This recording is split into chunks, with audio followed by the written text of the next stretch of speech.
আজি মোৰ সোণালী মুৰ্গীখিনিৰ 84 নম্বৰ দিন আৰু 84 নম্বৰ দিনৰ এতিয়া বৰ্তমান ৰাতিপুৱাৰ সময় হৈছে। ৰাতিপুৱা প্ৰত্যেকটো বাচনতে দানা দি দিছিলোঁ আৰু দানা দিয়াৰ পিছতে পানী দি দিছোঁ মুৰ্গীখিনিক খাবলৈ।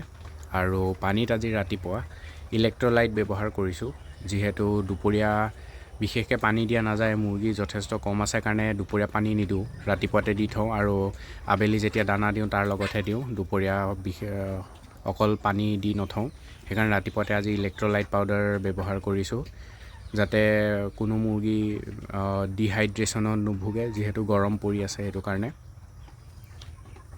বৰ্তমান আবেলিৰ সময়। আবেলি প্ৰথমতে প্ৰত্যেকটো বাচনতে দানা অলপ অলপ দি দিছিলোঁ আৰু দানা দিয়াৰ পিছতে পানী দি দিছোঁ। অলপমান দিনটো গৰম আছিল কাৰণে পানী ওচৰলৈ আহিছে। প্ৰথমতে পানীত আজি কোনো ধৰণৰ মেডিচিন ব্যৱহাৰ কৰা নাই, সুদা ঠাণ্ডা পানী দিছোঁ। পানী চাফা কৰিবলৈ যিটো ব্যৱহাৰ কৰোঁ সেইটো ৱাটাৰ চেনিটাইজাৰটোও দিয়া নাই, সুদা ঠাণ্ডা পানী দি দিছোঁ। আৰু 2 দিনৰ ভিতৰতে বিক্ৰী হৈ শেষ হৈ যাব লাগে।